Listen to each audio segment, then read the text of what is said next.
At 11 kilometers per hour at 1.5% incline. The video we didn't get to look at on Friday. So I'm going to break it down and look from the points from the feet upwards. And we're going to start by looking at how the foot tracks. So how the foot tracks is the path the foot follows once it's toed off. So toe off is the last point. Now we've highlighted that with the low heel lift, Elliott is toeing off quite far away from his body.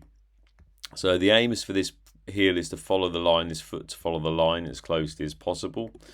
So we see here that the foot comes up. What we do get is a little rotation of the heel inwards. So we can just see that's coming in there, which lends itself to the toes wanting to point down and away, down and diagonal.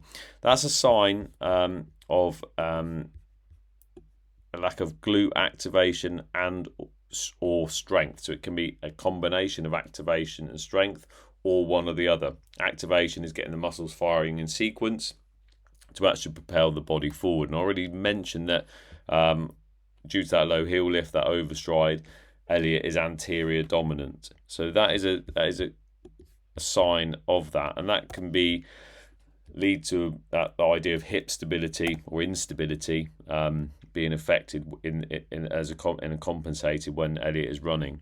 So when that foot follows that line, follows it pretty well, and then it's coming and it's landing inside that line. The issue we have here is that lends itself to Elliott crossing the midline of his body with that right foot, and we can see that by getting that line through the dot, and we see how much that right foot has come inside the line. What this has lended to is a compensation with the shoulders shifting down to the right. As we can see, the dots aren't level.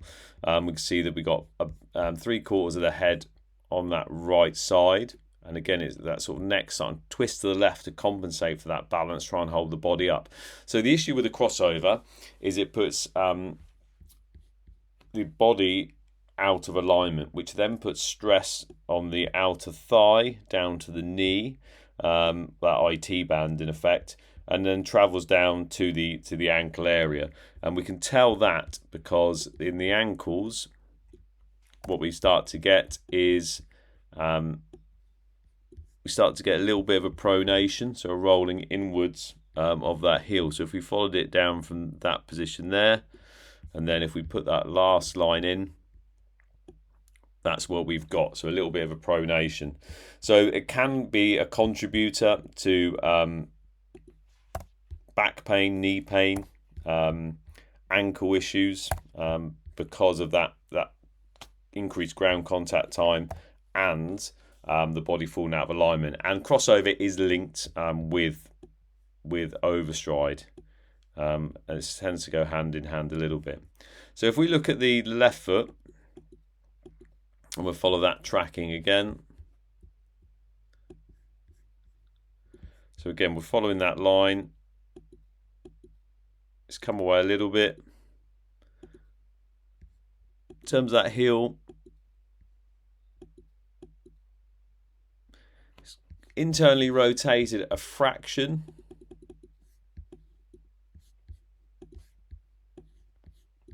I'm just going to bring that in just to have a little closer look as we bring that frame out.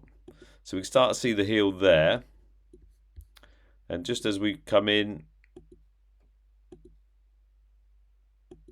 little fraction of an internal rotation, but not as much as the right. And if we zoom back out, see where that foot is landing.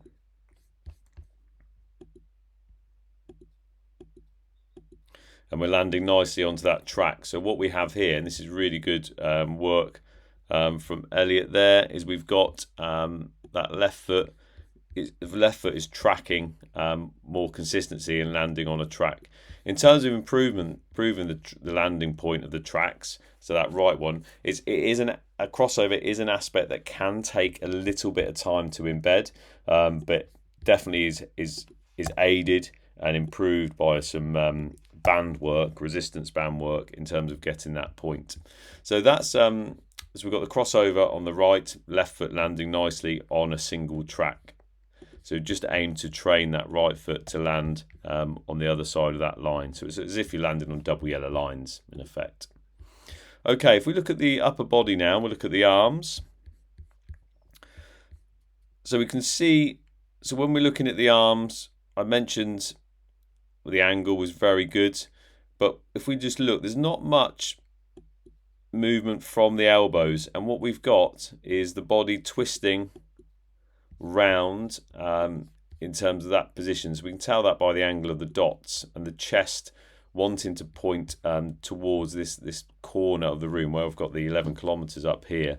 So what that does is that causes compensation in the lower back, and that can cause a bit of back pain as well. If we just play it through, we get that right. So the left.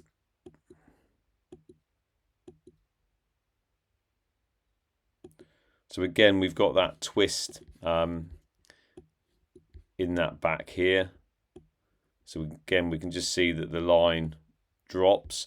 Also notice with the arm, and this is a compensation for balance, that the elbow flares out. So we get a gap between the ribs and the arm, and that comes out as a compensation for the balance. And the arms are important in the running technique, because arms give the legs rhythm, give the body balance, which contributes to giving the whole movement speed and control. If we just have a look again at that left arm, as we twist around, we end up having that elbow pointing down and away. It's close-ish to the body, but it is subtle, but it's flaring out a little bit. We just see it there. That's where we get the moment where it's close and then it's come away from the side. So that is a compensation for balance.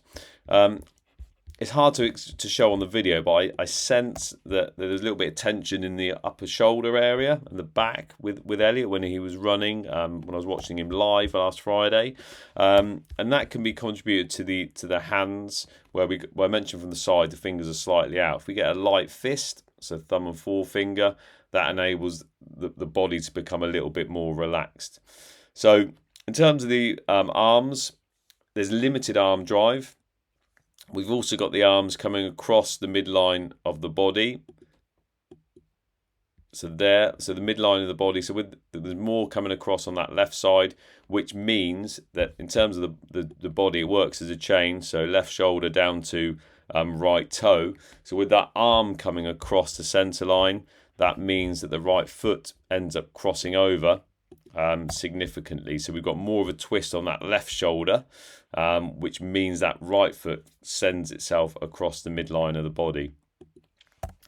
Whereas on the right arm is coming across, but it's not as much, which means that our left foot is enabled to land on that track. So that concludes the analysis of Elliott. Areas is doing very well. We've got a head up for eyes facing forwards. We've got the angle of the arms in a nice position as we toe off the heels to the sky. Areas to work on are changing that foot strike to forefoot with a low heel, placement underneath the hip, increasing the leg cycle up to above the knee crease, and getting a more dynamic arm drive. So really feeling those shoulders contributing to the motion. So we want to be swinging from here, that shoulder joint. Any questions about any of that analysis, please do not hesitate to get in touch with me on the email of which I've sent this video through. Many thanks. Bye.